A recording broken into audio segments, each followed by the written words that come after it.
listening to Pop This, the podcast where three women talk about pop culture.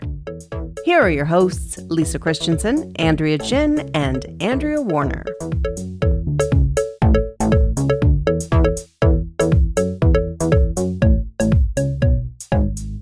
All right, so I just want to throw this out there. It's been bothering me, but I know this week was the fundraiser for the fires in Los Angeles. Yep. And so it was big, splashy celebs and all that stuff. And this is the first time ever I just couldn't draw myself to watch it. I just felt, go and cut a check, everyone. You people are all fabulously wealthy. Then the next day I read that Lady Gaga decided to debut a new song at the show. And I just thought, I don't want to watch this performative stuff anymore. I just want people to do the right thing. Maybe later on announce we're just going to have a concert because it would be fun.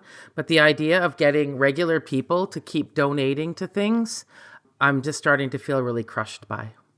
I mean, I think like the idea of regular people being asked to donate to things, I completely understand that, particularly when we know that there are so many sort of like systemic failures from a governmental standpoint of like actually supporting infrastructures to prevent things like this from happening and avert climate disaster.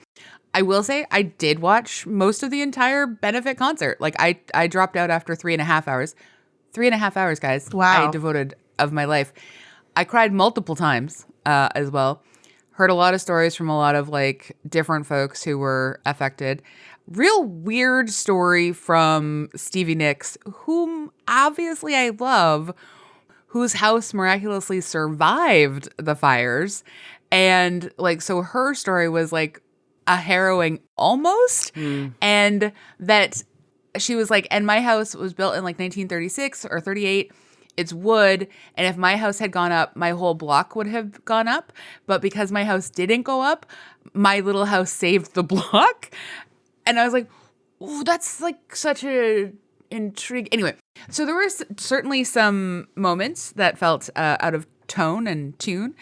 But the thing that I will say, and again, I just would like rich people to do the right thing. I agree with you completely. But like the super wealthy guy that owned the stadium and he owns the Clippers and he's like the second richest man in the world or whatever. He decided he like at the outset of the show, him and his wife declared that they were going to like match every donation dollar for dollar. And so the first major donation that was announced by Billy Crystal was $1 million from U2. And it was sort of like fun to look at their faces when they were like, oh, a lot of other rich people are going to donate and we're going to have to match them. Now this man has like $150 billion. Like he's fine. He could single-handedly finance the entire rebuilding of every area in the world that needs that money. Because let's face it, there's like a massive amount of rebuilding that is going to be needed in Gaza. Like, I mean, this is like the global spectrum of like suffering. So yeah, I get your frustration with it. I did watch the concert because I kind of enjoy the history of benefit concerts as like a strange part of people turning to music in times of distress. I know, and I saw that one of the members of Crosby, Stills and Nash mentioned that too, coming from Los Angeles. And I don't know, I think it probably started for me a couple of years ago when Maui burnt down. And Oprah and The Rock were asking everyone to donate. And multimillionaires. Yeah. Yep. And, and then Dave Grohl saying, hey, you know what? I'll put my daughter on the stage too. And, I just, I feel like there's the connection that I have to whatever their sense of empathy is very different. Yeah, I mean, there's something about like, because it's always been a big question over like fancy fundraisers and stuff where people pay like thousands of dollars a ticket to go, but the thing also costs like hundreds of thousands of dollars to put on, and it's like, what if these people just donated their money that they're spending on a ticket to or more. And yeah, I don't know. There's some psychology of like, oh, if people have something to go to, or they have like they need to have a reason to pull out their checkbooks. They're not just like, and if they see other people doing it, they're going to feel like they should do it as well. So I don't know. It's always been a weird question to me too. Yeah, but there's also that they want to be seen doing it. Like, I mean, we made, Jerry Seinfeld make jokes about this on Seinfeld when George leaves a $10 tip, but he notices that the person behind the counter didn't notice him putting it in. And then he's trying to figure out how he is going to get this noted. And there wasn't, and I watched that, and of course I laughed because I knew what that felt like. I would be like, same, right? Because you want to be recognized for your small philanthropy, very small, but they want a big thank you as well, for doing this, for taking time out of their busy schedule. I just want to hear that, something like, I want to hear Taylor Swift donated $10 million. That's it. That's all I want to hear, So. Yeah, I can see what you're saying. But like, benefit concerts have been a thing for like a very, very, very long time. So I feel like that's just like a natural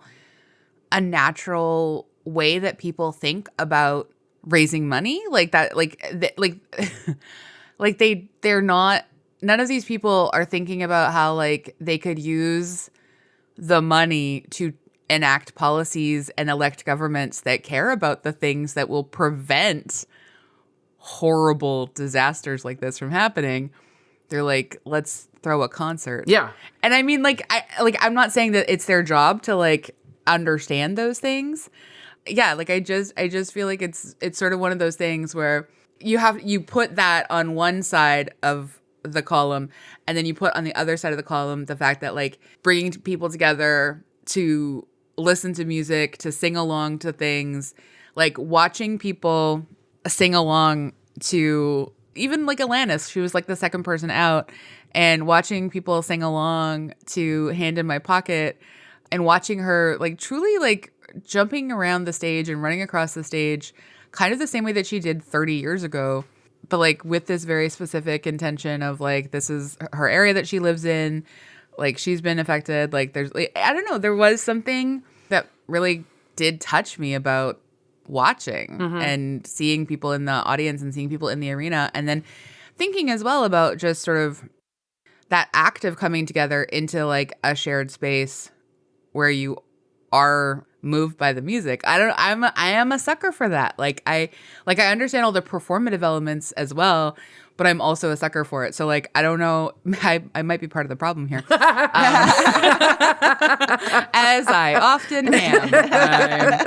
I am understanding the critique of it, and I am also complicit in the upholding of it. Upholding of it. Yeah, no. And that's sort of like my life, I guess, and most of us, but but I like, things like, okay, when I hear that an artist is like, say, coming to a city and they say, oh, while I'm here, I'm going to make a donation, right? Yeah. I feel great about that. I just think that's just done, right? Over. I don't, nobody has to beg for it, ask for it or anything. They're just doing the right thing because they know they're very wealthy. And so I don't know. It's not that I don't like music and concerts, obviously. No, I just would like to not think that Lady Gaga debuted a new song at yeah. That's how she activates the little monsters to donate that $1 that they would have otherwise spent on their Spotify contribution. Or it just, is a good platform to get some goodwill. I wonder though, like how many rich people / celebrities donate money without mentioning anything to anyone. You hear that, like when George Michael died, there was people talked about how much money he had donated and how many causes he supported. And I was just so moved to know that I didn't know that. Yeah, I mean, that's an option too. Yeah, it is. Rich people. Yeah. But I think but it's not, okay, so yes, that is an option too, to just like quietly donate. But like these rich people are influencers. They're going to influence other people to like donate as well. That's just Yeah, unfortunately. but why the are reality you of expecting me to donate? Me, like, person. But they're not. But they like, are. It's not specific to you, but like they're expecting, like, if they do this, that they'll model something that like maybe some of their fans will, and like the fans that can afford it, and like. But I'm just saying, like, this is unfortunately sort of our culture right now, which is like we tell people we're doing other things, and sometimes it's for performative reasons, but sometimes it's because you're just like, okay, well, I have. If I've got like 6 million followers, which I can't even imagine, like I'm not gonna ever think about that level of fame, but like you want people to think about giving, even if it's not that thing. Like, I don't. God, why am I defending celebrities? We're recording on a Saturday morning, and it's making me feel so creepy. But I just know that there is some power and I don't mean to suggest that I don't. Yeah. That whatever money was raised for the people who lost their homes in Los Angeles and things, of course it'll be well received and used and all of those things. I understand it. I guess it's just the opportunism of it that upsets me. That's it. Yeah. Because I think there is absolutely that like edge of it for sure, especially if you're like debuting a new song. Yeah, or right. watching Nirvana with your daughter. I went to see the Sacred Souls a few weeks ago, and they're a band from California, and they did it in a nice subtle way in their show. Like they said, like, this is the fires are impacting where we're from. The sales of our merch are going to go to supporting musicians. And these are not rich guys. I know who they are. Yeah, they're just like a middle band. Middle band. They're excellent. They're awesome. But yeah, it's just like a nice subtle way to contribute. And I think a lot of people were motivated to buy their merch. And they will. And that band, here's the thing, is going to feel that, right? They're going to feel the loss of the money going to something else. Like, I'm sorry that I think a lot of the Alanis Morissette, let's say, can afford to donate a bit. Oh yeah, for sure. And she's launched a whole other separate thing with one of her artist friends or whatever. Can I talk about how uncomfortable it was to Now, this is not to age shame anyone, but I did not need to see so much of Rod Stewart's navel. Yeah. As he was wearing a crop top? Nope. No. Other way. Shorts? Open to the navel with all the buttons undone. Yeah, that's... Look, it's true to Rod, and I understand that that's him, and that's maybe people who are fans of him really love that. But the whole time I just kept thinking, this is not for me. So let me... Who is it for, though? I don't know. I'll put it another way. So you didn't think he was sexy?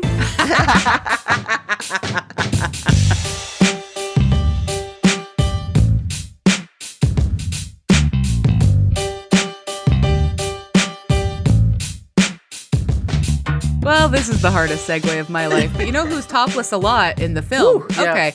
I did it. I saw a lot of chest in the movie that we're about to talk about, too. You might think it's The Last Showgirl. It's not. Can't wait. I'm Andrea Warner. I'm Lisa Christiansen. I'm Andrea Gin. And you're listening to Pop This. And if you know, the most topless movie. I didn't know it was called that, but okay. Is Lee. Yes, yeah. That's not my objection to it, I will say. But I will say, like, that, you know how we were discussing that thing where you, like, look up facts about the person in the movie while you're watching? Yep. I made it to the end and didn't look anything up. And then the next day, I read more about Lee. And it was like, those pictures are, like, true to, like, pictures that she took as a person. Mm-hmm. Yeah, well, we saw some of the side-by-sides at the end, right? Yeah. Of, Yeah. I will just be upfront and say that, I watched this last night and I texted you both afterwards. I also did not look up anything during the movie. I wanted to just sort of stay in the moment as much as I could. And I texted you both after and I said, this movie is insane. Yeah. And that was... and I remained intrigued to hear what you have to say about it, because it seems like a pretty straightforward biopic type war. Oh, does it? Because spoiler alert, at the end we discover that she's been a ghost the whole freaking time and has not existed as an elderly person. framing surprise of it. twist. Also, this interviewer is her son. It is Oh wow, you just boggling way to end a film. That was upsetting to you? I was so mad. Like okay. Honestly, Carlos and I both were like, what the hell? Because I already hated the framework of it. I was furious. I was like, this woman has an interesting enough life. I don't need this razzle dazzle of like the stilted conversation between her and a journalist, quote unquote, and like blah, blah, blah, blah, blah. But on that front, sorry. I mean, I hear that.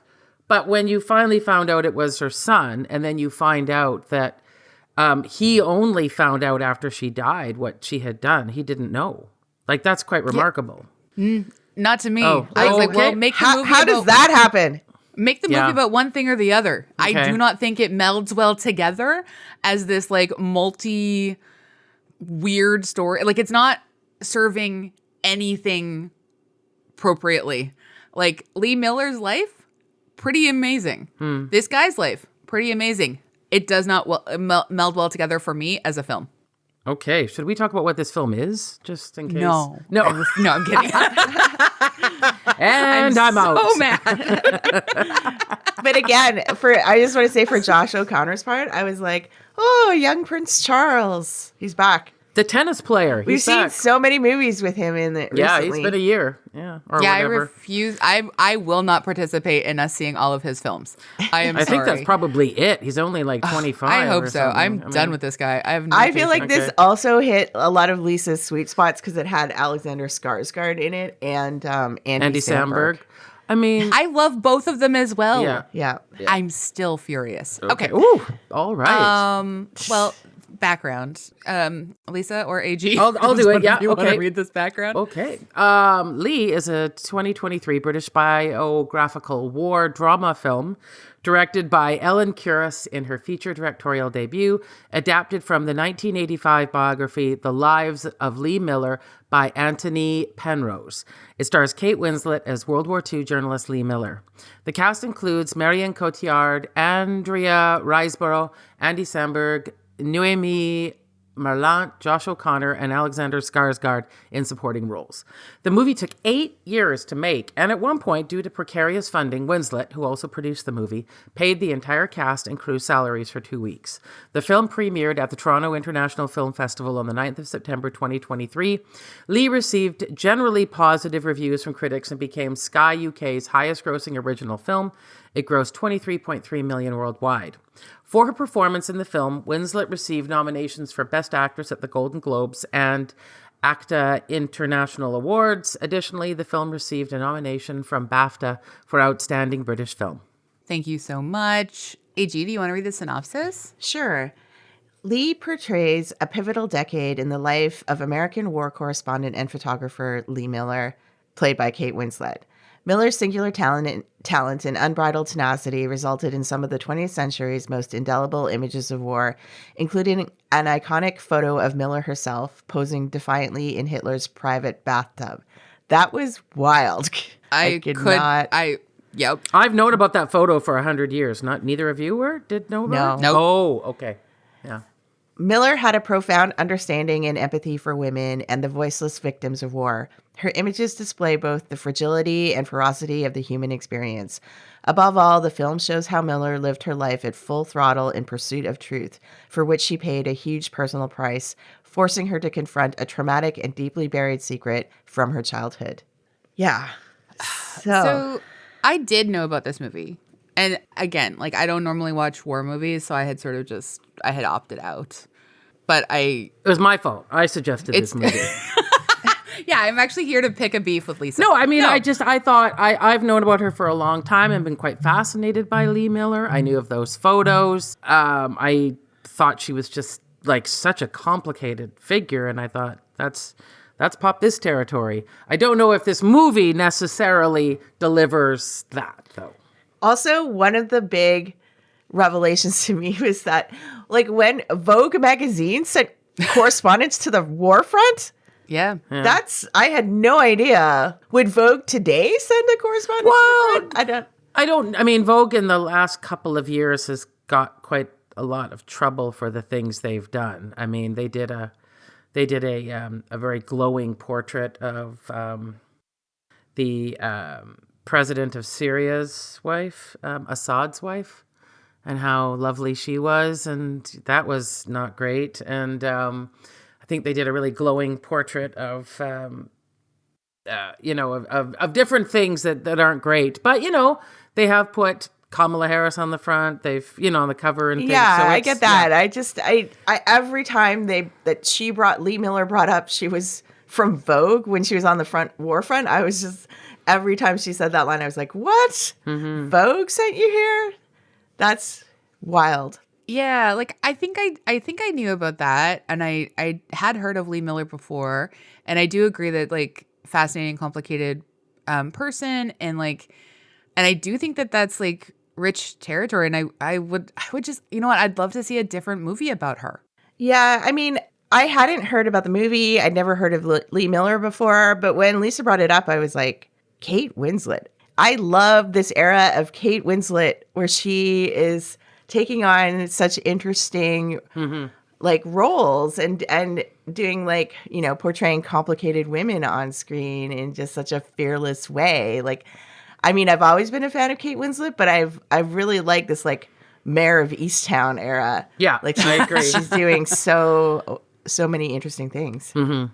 And I do think her performance is good in this. I think like one of the first things that sort of lost me in terms of like just finding it, because there's a lot of things that I do like about this movie, but ultimately I'm just like so mad at it. Like I think the writing often is so stilted, and like the framing of the entire thing as this, as we come to find out, like ultimately imagined dialogue that this like abandoned child is having with his like deceased mother. I mean, I guess it makes sense why the dialogue is so stilted and awful, but like I gotta know more about that to like not hold it against it. Like I just like there wasn't there, I don't know, like I found it like until we get to sort of like some of the conversations that Leah's having with Audrey, or the conversations that she has with Davy, it felt like such an unnatural film. Yeah. Yeah, a lot of people have been critical of the framing device used. and it's, distracting to see Kate Winslet in, makeup made to age her to age 70. I don't think she would look that bad. I mean, they made her. She they stopped with the aging makeup around her eyes. Did you notice that it looked like she had just taken off goggles? Oh, yeah. She was her normal face. And I don't, and the big furry vest, maybe that was something they have a picture of her in. I don't know, but it was a very jarring kind of look in this genteel English cottage, if that was her style choice, I don't want to, maybe they knew that. I don't know, but it's a choice. Yeah.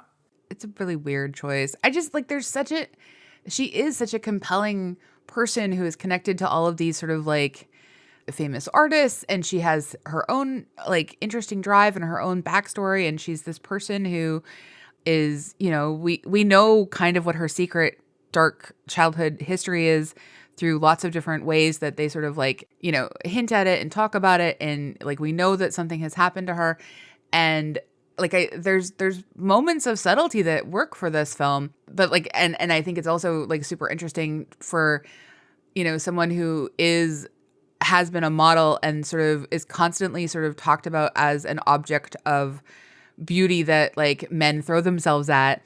But she also has these incredibly close relationships with these women, and like this real tenderness that's happening here, and a lot of privilege, and then sort of like the breaking down of that privilege through World War II and the occupation and going to war. Like there's just such a potentially good movie here.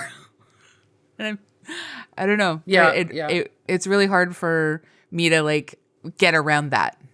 I had so as much as I enjoyed parts of it, I agree, but I had two issues with it. One, I didn't really ever feel like we got a sense of how she arrived at this tenacity and who she was, because like as you said, she was like living with lots of privilege, and she was very beautiful and was like one of the most sought after models in New York and all of these things. And then she's, you know, like willing to throw herself into the most dangerous parts of covering this war. And I personally didn't feel like I understood that. And I feel like that's the whole point of a biopic, is to learn about the person behind the work that you're interested in.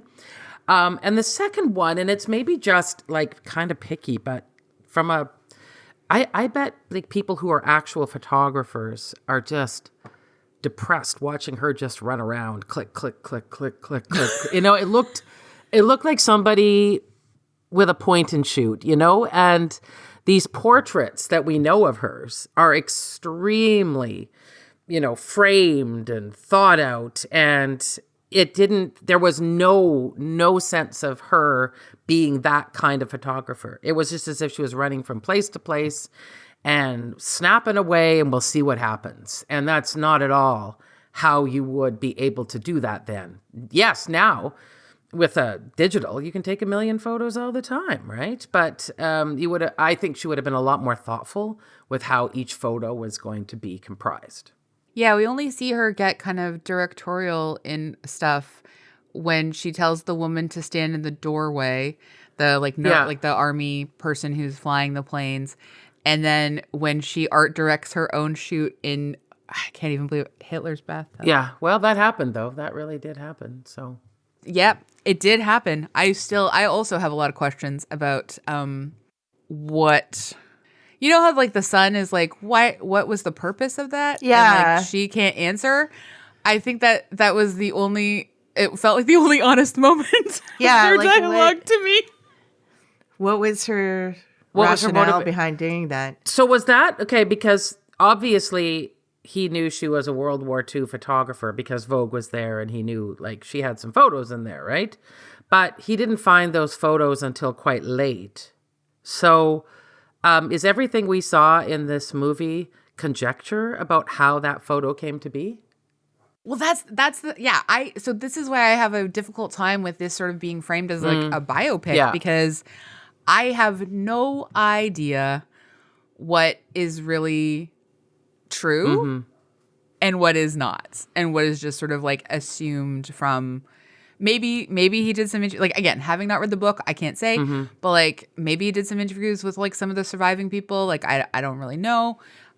Maybe his dad had information. I don't know. Yeah. Like was Audrey on the record as having like discussed all of these things and like, you know, talking about like her disclosure to her after, you know, and the other thing that like, and this is always going to be, I think, is all of us have done interviews with people who are vulnerable. I mean, I don't know that any of us have ever been in the kind of situation where you're like entering anything to the extent that like she was entering, but like it was I found it like very difficult, in addition to the atrocity of concentration camps where people are still being held after the war is over, quote unquote. She enters into a space that seems to be where it's just like a bunch of women and children. And this little girl is obviously terrified of her because, I mean, honestly, like Kate Winslet looks like a Nazi. Like she's blonde hair and pale face. And like, I mean, I can't imagine. Anyway, so there's that piece of it. But she still is compelled to take these photos. It felt so awful to watch her take that photo of that little girl. I had a very difficult time with still this little girl still doesn't get to just be a person who has any agency at all. Like she's still being taken from in this moment. And I know we're meant for it to be this like thing that sort of fully breaks Lee and it's this moment, but that I hate the idea that this moment then belongs to her and not to this little girl who's just trying to like be safe and survive. And anyway, it was, I have some icky feelings about aspects of, but all of this. But here's the thing. I 100% agree with you. And I think that scene worked then because I think it showed that she was going in and doing this work, whether, you know what I mean? Like it's almost as if, I mean, that's a big criticism of the journalism profession, isn't it? Just going into places where you don't belong to get stories, you know, and to maintain your objectivity. Yeah. Yeah. It was, there were, I mean, a lot of it was hard to watch, but like And then think about it, jump ahead in the story, which I also assume is true, is that then Vogue wouldn't print her pictures because it was decided it would be too hard for a nation that's Too upsetting to too people. upsetting, too disturbing. Yeah. and that's terrible because that is what people need to obviously, right? Once you see that. Well, and this idea that everyone's supposed to be moving on. And I mean, this is, I think, the point where like that fully radicalizes Lee is like, we need to find thousands of missing people. Like we need to bear witness to what has happened. Mm-hmm. I found it really interesting to think about how, like, at that point in time, she and her fellow photographers were like the only people that were seeing these things. Like it was, and had to go in and figure out what was happening for themselves. And this idea that like, oh, all these, her friends are like, she's finding out the stories of what happened to her friends and slowly figuring out that people are missing. And she's trying to, she like wants to go and find out the true story. And I think like in today's world, it's like information is like spread so quickly. Everybody knows, like the whole world knows so much almost instantly after something happens because there's like so many people there telling different versions of their story. But just like the idea that in the 40s, it was like, you know, still people didn't know anything. People didn't know what was going on. They were relying on journalists and photographers to like go in there and tell these stories. I just found that really interesting to think about. Well, and also the fact that, I mean, I can't help but think what the coverage and what we would know about the wars would be like if they had let women in. I mean, she was about the only journalist, right? That female journalist, it seems. I don't know if any of other ones were able to get in there, but it seems like she's the only one.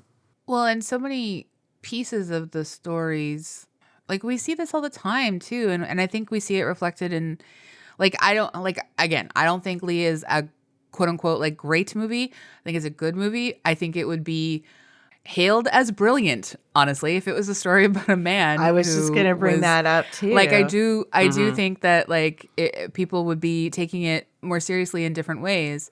And so I am grateful that piece of it sort of like exists. And frustrated obviously that it isn't getting sort of like more attention in that way. Like the article that you linked to, AG, in the outline about like British Vogue. The title is quite incredible, actually. I love it so much.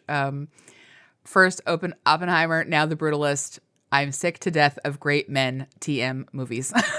And that's by Radhika Seth in British Vogue. But yeah, I'll link to it in our show notes. But it's such a great opinion piece because I agree. Like I think like I'm so sick of like movies about quote unquote like great men who are not appreciated in their time, and they're usually movies that are like over 3 hours long to tell their story and like how we should be appreciating them now. And they like automatically become front runners for Oscars. And like this movie has barely gotten any attention by the awards season people. Well, additionally, it took 8 years to get made. So ran out of financing. Out of financing. Yeah. It's not going to come together with the same polish and production level as Oppenheimer or even The Brutalist. Like, And I know here's the thing, too. And I know the book or the movie is based on her son's book. Yeah. And I know that a lot of what we know obviously depends on him. However, as we've been saying, you know, framing a movie about this great woman by how, you know, terrible a mother she was. I don't like, already right there, you're like, okay. I guess you're right. So we should probably dismiss her, you know? Yeah. And I just also feel like, you know, a male actor who had given a performance of like what Kate Winslet gives in this movie would automatically fast forward to like be considered one of the best performances of the year. There's a line in Girls Five Eva, one of my favorite TV shows now of all time. And one of the Sarah Bareilles character is pregnant, and she's talking about going on tour and feeling the conflict about going on tour while she's pregnant and then, having a second child and stuff. And she's like, I can't remember, the joke is very good. I'm going to butcher it, but the summary of it is, I don't think that the world is going to support a female Ted Lasso. We're just not there in the culture. Wow. And I laughed and laughed and laughed because 100% there is no way that a show is going to get celebrated about a guy about a woman who leaves her child behind to move to England to coach a little football team that could and be beloved. Yeah. Yeah. Yeah. And this is what I'm sort of getting from this movie as well. And obviously through like a lot of pop culture, but like, it was just, this is only tangentially important, but anyway, I'd been cleaning up and found one of my old bookmarks from Powell's bookstore. And I always pick up bookmarks. I love them, Anyway, I guess I'd left it in an old book. And so I thought, oh, yay, I'll use this again. And then I'm looking at it, and it's the 100 most important books. Oh, boy. 2 women. I was going to say, 2. Are there even 4 women? Okay, only 2. Okay, good. Yeah. 2 out of 100. Out of 100. Multiple. What were the 2? To the Lighthouse by Virginia Woolf. And Carson McCullers' The Heart is a Lonely Hunter. Mm. Classics? But still. That's it. Well, I have to laugh because otherwise I'm going to murder someone.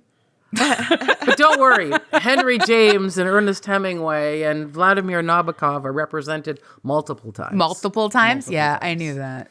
This is what gets me so frustrated about these ideas of like best of lists. And like, look, I know that every time I have an argument with everybody who I've ever had to make a best of list and we have to go, year by year, I'm always like, look, I understand that like perhaps some people have multiple years where they are really, truly great, but we cannot have multiple appearances by one person on these lists because that's just not accurate of like the actual society that we live in. Like you think that that's like fair, quote unquote. And I'm always having arguments usually with like, well, let's face it, straight white cis men. And they're like, yeah, but like, obviously like it has to be like this person 6 times. And I'm like, it doesn't actually. Like in the same way that it is not a equal playing field that elevated these men to their huge successes. We do not need to uphold this playing field in our lists. Like we can actually do some sort of like small course correction in our lives. Well, yeah. And how is it that that everyone didn't know who Lee Miller is? How did that happen? Yeah, exactly. I mean, she literally photographed herself in Hitler's bathtub. Like, nobody else did that. Nobody. Right? I mean, I'm not saying I don't know how everyone feels about it. I'm just saying that it's a wild thing to do. Yeah. It is weird that I had never seen or heard or had any clue of that photograph because I think it is obviously extremely, I think there's lots of discussion to have about it, but then we get to this movie, okay, can we talk about Andy Samberg for a minute? Because we have to. I love Andy Samberg. I actually think he's like pretty good. I've always had like a bit of fondness for him. I think he is absolutely handsome. Like and I'm thrilled by the idea of a movie that never once sort of like is trying to tell us that Lee and Davy are the love story that we're missing out on. Like even if Davy perhaps had like a little crush or something, that's fine. Like that he's allowed to have that because we're told all men are obsessed with Lee. And honestly, like Kate Winslet, great. Yeah, of course.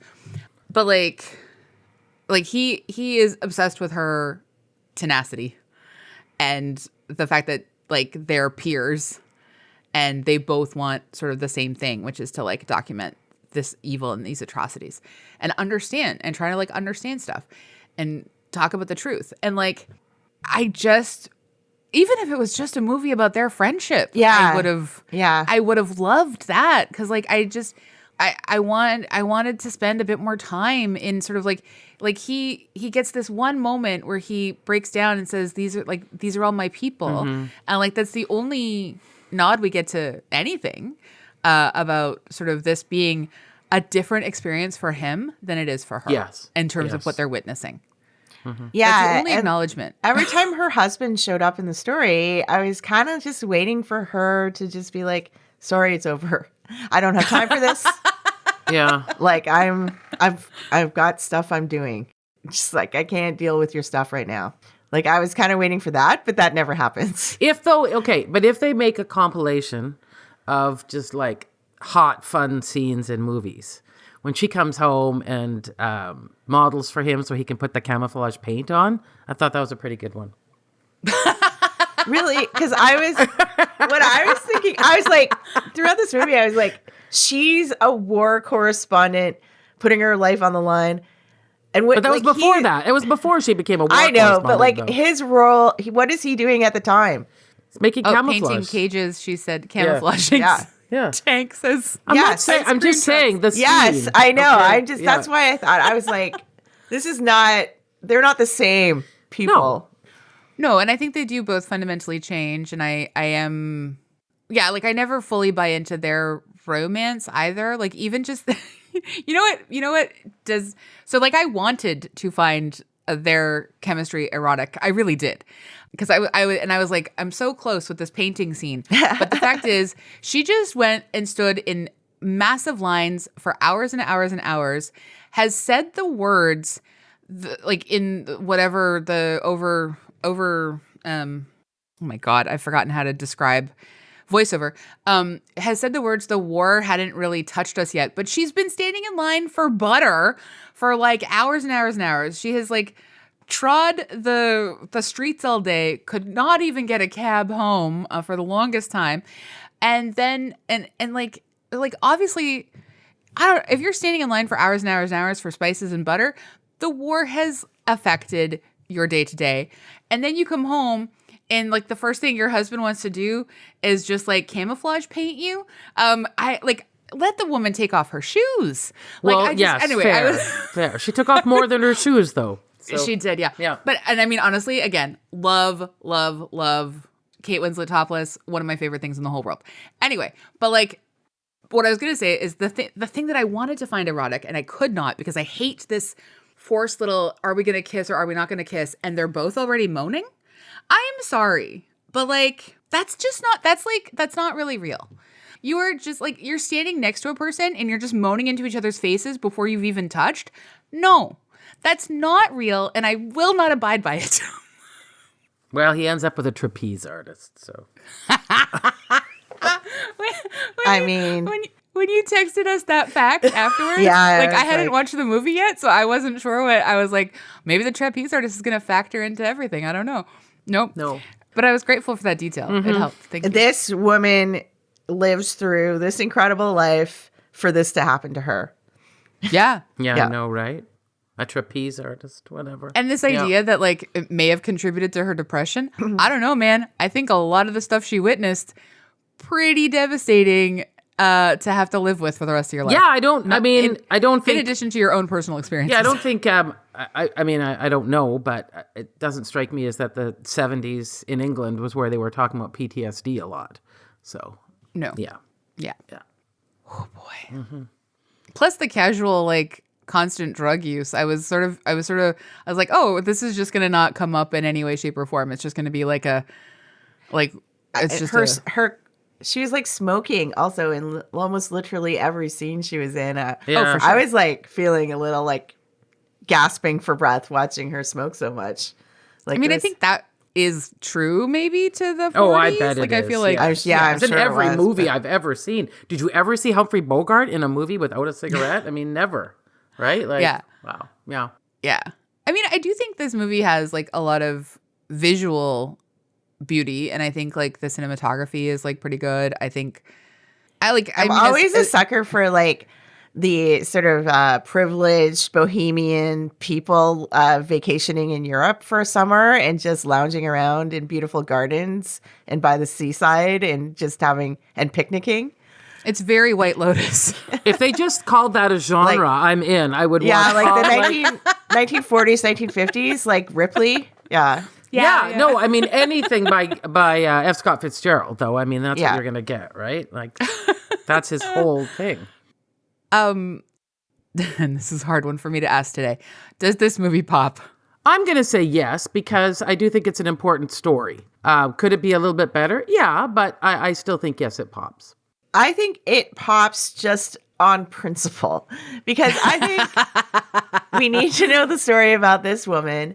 But also, if it was a story about a male war photographer, everybody would know this story. Everybody would be watching this movie. Everybody would be talking about it. Yeah, agreed. Yeah. Mm-hmm.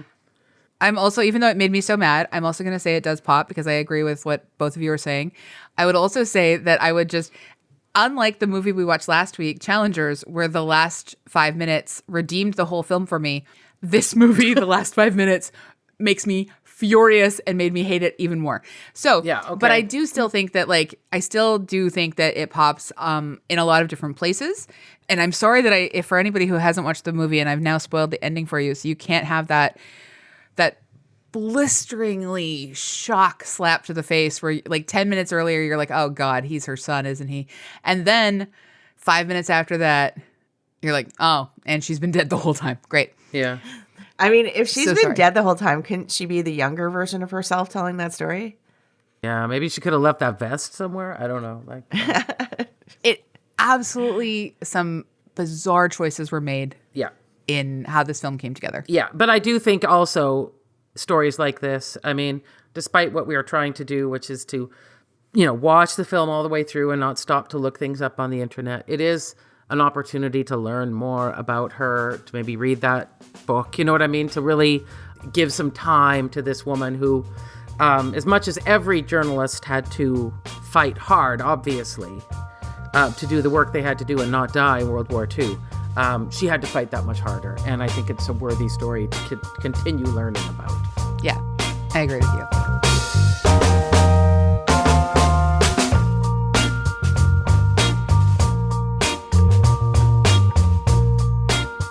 So we also do love to leave our episodes on something we also recommend. I'm just going to force my way in here and go first because I really love, and I had the chance to see this artist play this week, and her new EP just came out last Friday from when this episode will air, so on January 31st. And it's The Confessions of an Antisocial Butterfly by Bukola. And honestly, she's great. She's so young. She's so talented. The songs are excellent. I particularly like a song called Sideline. I think it's fantastic. And I honestly think it will go and have a big, big life beyond this EP. She's so talented. Watching her play live was incredible. Yeah. Yeah. And she's from Vancouver. Amazing. Lisa? Yeah, so I am currently reading A Wild Sheep Chase by Haruki Murakami, and I just love his books for when you're in that mood for just feeling a kind of coldness and a distantness feeling. It just, it fulfills it, and right now I'm just in this kind of, I feel like my life is not so much personally, but just in the collective, sort of in this liminal space that I don't know what's going to happen. Mm-hmm. And I find his books really capture that feeling. So it's great for that. I also really like the title of that book. Yeah, right? That's very funny. AG? I wanted to recommend a local artist named Sade Awele, who played with Bukola actually earlier this week. She's an incredible kind of like R&B soul artist. Just an incredible voice. She had a EP called Intuition that came out last year, and just, check it out. It's very cool local Vancouver artist that you should go definitely see live if you get a chance. Yay! Amazing. Thank you so much, everyone, for listening. You can hang out with us online. You could rate and review us 5-star. And thank you, Andrea Gin, our co-host and producer, for taking all of this time. And I need to run and pick my dog up from the groomers now. So that's just what it looks like today. Yeah, but he'll be so shiny and happy. He's going to be very cute. And fluffy. And hopefully not fluffy. The boy gets too fluffy. I want no hair. So we'll see. Yeah. All right. All right. Thanks, everyone. Thanks, everyone.